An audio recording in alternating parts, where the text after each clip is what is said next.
ইবলিসের কান্না। আসসালামু আলাইকুম। আপনি কি কখনো ভেবেছেন একটি ছোট্ট সূরা কিভাবে শয়তানের শত বছরের পরিকল্পনাকে এক মুহূর্তে কাঁপিয়ে দিতে পারে? কিভাবে কয়েকটি আয়াত মানুষের বুকের ভেতরে জমে থাকা অন্ধকার ভেঙে দিয়ে আল্লাহর সাথে সরাসরি কথোপকথনের দরজা খুলে দেয়? আজ আমরা ফিরে যাব প্রায় 1400 বছর আগের ধুলোমলিন মক্কায়, যেখানে আকাশ ছিল শিরকের ধোঁয়ায় কালো আর মানুষের অন্তর ছিল পথহারা কান্নায় ভারী। মক্কার কাবা তখন কেবল একটি ঘর নয়, চারপাশে দাঁড়িয়ে আছে 360টি মূর্তি, লাত, উজ্জা, মানাত সহ অসংখ্য কল্পিত দেবতা। কেউ মাথা নত করছে পাথরের সামনে, কেউ তাবিজে ভরসা করছে, কেউ বংশগৌরবে উন্মত্ত।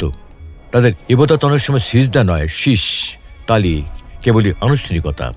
ভেতরে ভেতরে প্রশ্ন আছে, আমাদের রবকে কার কাছে চাইব, কার কাছে কান্না ঢালব, কিন্তু ঠিকানাই নেই। মানুষের দুঃখ আছে, আশ্রয় নেই, প্রার্থনা আছে, প্রভু চেনা নেই। একটি পথ প্রদর্শক, একজন সত্য দিশারি তাদের দরকার ছিল। আর সেই সময় ইতিহাস দাঁড়িয়ে যায় এক মোড়ের সামনে। হেরা গুহার নিঃসঙ্গ রাত, ধ্যানমগ্ন এক হৃদয়ে, আর আসমান থেকে নেমে আসা প্রথম ডাক, ইকরা, পড়ো। নবী মুহাম্মদ সাল্লাল্লাহু আলাইহি ওয়াসাল্লামের হৃদয়ে নেমে আসে নবুয়তের ভার। কিন্তু সঙ্গে আসে এক মানবিক প্রশ্ন, দাওয়াত শুরু করব কিভাবে? রবকে ডাকবো কি বলে? বান্দা ও রবের মাঝে কথার প্রথম বাক্যই বা কি?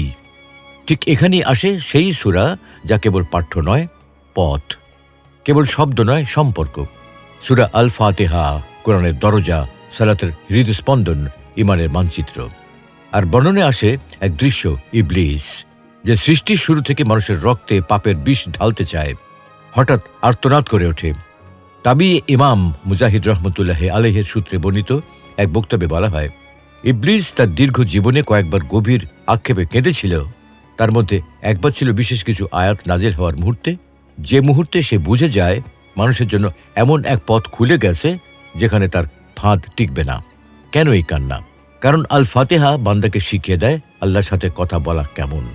শুরুতেই বান্দা বলে, বিসমিল্লাহির রহমানির রহিম, পরম করুণাময় অতি দয়ালু আল্লাহর নামে শুরু। মক্কার প্রতিটি মিথ্যা প্রভুর নামকে উপেক্ষা করে উচ্চারিত হয় একমাত্র সত্য নাম। একটি ঘোষণা, শুরুটা আর কুসংস্কার দিয়ে নয়, শুরুটা হবে আল্লাহর নাম দিয়ে। এরপর আসে আলহামদুলিল্লাহি রব্বিল আলামিন, সমস্ত প্রশংসা আল্লাহর জন্যে, যিনি সমগ্র জগৎসমূহের রব। এখানে শুধু শুকর নয়, হামদ। শুকর অনেক সময় প্রাপ্তির পরে, কিন্তু হামদ সুখে দুঃখে, পাওয়ায় না পাওয়ায়, সব অবস্থায় রবের প্রশংসা। আর রব মানে কেবল স্রষ্টা নন, তিনি প্রতিপালক, তিনি পালনকর্তা, তিল তিল করে গড়ে তোলেন, ভুলে গেলে ফিরিয়ে আনেন। তিনি শুধু পৃথিবীর রব নন, গ্যালাক্সি থেকে অণু পরমাণু পর্যন্ত সবকিছুর অধিপতি। এই আয়াত মানুষকে আবার আকাশের দিকে তোলে। তারপরে আর রহমানুর রহিম, তিনি পরম দয়ালু, অতি করুণাময়। ইবলিসের সবচেয়ে বড় অস্ত্র কি? নিরাশা। তোমার তওবা হবে না, তোমার দোয়া কবুল হবে না, আর এভাবেই সে মানুষকে হতাশ করে। কিন্তু আল ফাতিহা দ্বিতীয়বারই ঘোষণা করে দেয়, তোমার রব দয়ার দরজা খুলে রেখেছেন, ফিরে আসার পথ আছে। আশার এই বার্তাই শয়তানের বুকে আঘাত। আর রহমান ও রহিম দুটোই দয়ার শব্দ, কিন্তু অর্থের গভীরতা আলাদা। রহমান আল্লাহর সর্বব্যাপী দয়া, যা মুমিন, কাফের, মানুষ, পাখি সবকিছুর উপর বিস্তৃত। এই দয়ার কারণেই জীবন চলে, রিজিক আসে, সূর্য ওঠে। রহিম হল বিশেষ দয়া, যা ঈমান ও আনুগত্যের পথে চলা বান্দাদের জন্য জান্নাত পর্যন্ত পৌঁছে দেয়। অর্থাৎ আল ফাতিহা মনে করিয়ে দেয়, আল্লাহর দয়া শুধু আজকের প্রয়োজন মেটায় না, দয়া আমাদের আখিরাতও গড়ে দেয়। এরপরে মক্কার অহংকারে আরেকটি বজ্রাঘাত, মালিক ইয়াউমিদ্দিন, বিচার দিনের মালিক। যারা পরকাল মানত না, হিসাব নিকাশকে হাসি তামাশা ভাবত, তাদের বলা হলো, একদিন আসবে যেখানে কোনো নেতা, কোনো অর্থ, কোনো বংশ গৌরব কারো কাজ দেবে না। সেখানে মালিক একজনই, আল্লাহ। এই আয়াত মানুষের ভেতর দায়িত্ববোধ জাগায়। এবার শুরু হয় কথোপকথনের কেন্দ্রবিন্দু, ইয়্যাকা না'বুদু ওয়া ইয়্যাকা নাস্তাঈন, আমরা কেবল তোমারই ইবাদত করি এবং কেবল তোমারই কাছে সাহায্য চাই। এটি ছিল 360 মূর্তির বিরুদ্ধে এক জোরালো বিদ্রোহ। এটি ছিল হৃদয়ের স্বাধীনতার ঘোষণাপত্র। মানুষ যেন বলে, আমি কারো দাস নই, আমি আল্লাহর বান্দা। আর সাহায্য চাই মানে জীবনে প্রতিটি স্তরে ভয়, রোগ, দুশ্চিন্তা, সিদ্ধান্ত, রিজিক, সম্পর্ক, সবকিছুর ভরসা এক জায়গায়। আরেকটি সূক্ষ্ম দিক লক্ষ্য করুন, আল ফাতিহার ভেতরেই আল্লাহ আমাদের ভাষা শিক্ষা দেন। শুরুতে আমরা তৃতীয় পুরুষের কথা বলি। তিনি রব, তিনি রহমান, তিনি মালিক। যেন বান্দা আগে রবকে চিনে নেয়, গুণাবলী স্মরণ করে হৃদয়কে প্রস্তুত করে। তারপর হঠাৎ বাক্যভঙ্গি বদলে যায়। আমরা সরাসরি বলি ইয়াকা, কে বলি আপনাকেই। এটি কেবল ব্যাকরণ নয়, এটি নৈকট্যের ঘোষণা, প্রশংসা থেকে উপস্থিতি, দূরত্ব থেকে সম্পর্ক।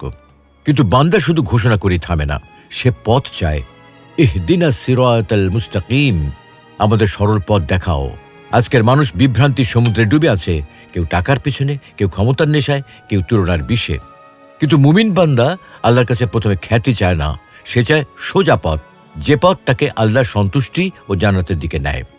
আর সিরাত শব্দটি শুধু রাস্তা নয়, এটি স্থির, প্রশস্ত, নিরাপদ পথ, যেখানে লক্ষ্য স্পষ্ট। শয়তান ঠিক এটাই চায়, মানুষ যেন লক্ষ্য হারায়। সে আমাদের সামনে হাজারটা বিকল্প পথ সাজায়, কখনো ভোগের নামে, কখনো ভয় দেখিয়ে। আল ফাতিহা তাই প্রতিদিন, দিনে বহুবার আমাদের লক্ষ্য রিসেট করে দেয়। আমাকে সোজা পথে রাখো। এক অর্থে এটি আত্মসমীক্ষা। আমি কি অজ্ঞতায় ভুল করছি, নাকি জেনে শুনে অবাধ্যতায়? তারপর পথকে সংজ্ঞা দেওয়া হয়, সিরাতাল্লাযীনা আন'আমতা আলাইহিম, তাদের পথ যাদের উপর তুমি অনুগ্রহ করেছ, অর্থাৎ নবী, রসুল, সত্যবাদী, শহীদ ও সৎকর্মশীলদের পথ। এবং সাথে সতর্কতা, গায়রিল মাগদুবি আলাইহিম ওয়ালাদ-দাল্লিন, সত্য জেনেও যারা প্রত্যাখ্যান করেছে তাদের পথ নয়, আর যারা অজ্ঞতা ও বিভ্রান্তিতে হারিয়ে গেছে তাদের পথও নয়। আল ফাতিহা একসাথে দিশা দেয় এবং বিপদের সাইনবোর্ডও লাগিয়ে দেয়। প্রথম যুগের মুসলিমদের বাস্তবতাও এই সূরার গুরুত্বকে আরও স্পষ্ট করে। যারা ইয়াকা না'বুদু উচ্চারণ করে এক আল্লাহর ইবাদতকে বেছে নিয়েছিল, তারা বয়কট, নির্যাতন, ত্যাগ সব দেখেছে। কিন্তু আল ফাতিহা তাদের প্রতিদিন মনে করিয়েছে, তুমি একা নও। সাহায্য চাইলে এক জায়গায় চাও, আর পথ চাইলে এক জায়গায় চাও। আর এই জন্যেই একে উম্মুল কিতাব বা কিতাবের সার বলা হয়, এবং সাব আল মাসানি, বারবার পঠিত 7 আয়াত হিসেবে পরিচিত। এখন প্রশ্ন, এতটুকু সূরা কেন এত গুরুত্বপূর্ণ? সহিহ হাদিসে এসেছে, যে ব্যক্তি আল ফাতিহা না পড়ে তার সালাত পূর্ণ হয় না, অর্থাৎ সালাতের কেন্দ্রে আছে এই সূরা। আর একটি কুদসি হাদিসে অর্থগতভাবে এসেছে, আল্লাহ তাআলা আল ফাতিহাকে নিজের ও বান্দার মাঝে ভাগ করেছেন। বান্দা যখন প্রশংসা করে, আল্লাহ জবাব দেন। বান্দা যখন সাহায্য ও হিদায়াত চায়, আল্লাহ বলেন, এটি আমার বান্দার জন্য। ভাবুন, আপনি যখন নামাজে এই সূরা পড়ছেন, আপনি একা নন। আপনার প্রতিটি বাক্যের পর আপনার রবের পক্ষ থেকে সাড়া আসে। ইবলিস কেঁদেছিল, কারণ সে বুঝেছিল এই সংযোগ যতদিন টিকে থাকবে, মানুষ পুরোপুরি হারাবে না। এক কথায় আল ফাতিহা আপনার দিনের সবচেয়ে শক্তিশালী রিসেট, যেখান থেকে আপনি আবার আল্লাহর দিকে ফিরে দাঁড়ান এবং নিজেকে মনে করিয়ে দেন, পথ একটাই, রব একটাই। আজকের 21 শতাব্দীতে আমরা যখন ডিপ্রেশন, অ্যাংজাইটি, একাকিত্ব, আত্মদ্বন্দ্বে ভেঙে পড়ি, আল ফাতিহা তখন এক মহা ঔষধ। কারণ এটি আমাদের পরিচয় করায়, আমি বান্দা, তিনি রব। আমি দুর্বল, তিনি করুণাময়। আমি পথ হারাই, কিন্তু তিনি পথ দেখান। আর সবচেয়ে বড় কথা, আমাকে তিনি শুনছেন। তাই পরের বার যখন জায়নামাজে দাঁড়াবেন, তাড়াহুড়ো করে পড়ে ফেলবেন না। এক একটা আয়াতকে হৃদয়ে নামতে দিন। আলহামদুলিল্লাহ এই কথা বলার সময় মনে করুন যে নিঃশ্বাসটি চলছে সেটিও দান। ইয়াকা নাস্তাইন বলার সময় নিজের দুর্বলতাকে স্বীকার করুন। ইহদিনাস সিরাতাল মুস্তাকিম এইটা বলার সময় জীবনের জটিল মোড়গুলো আল্লাহর সামনে তুলে ধরুন। দেখবেন নামাজ কেবল দায়িত্ব নয়, রূপ নেবে শান্তিতে, ভয় রূপ নেবে ভরসায়, অশ্রু রূপ নেবে দোয়ায়।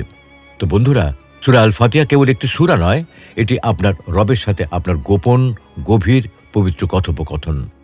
আল্লাহ যেন আমাদেরকে এই সূরার অর্থ বুঝে পড়ার তৌফিক দেন, আমাদের জীবনকে সিরাতাল মুস্তাকিমে স্থির রাখেন। আমিন।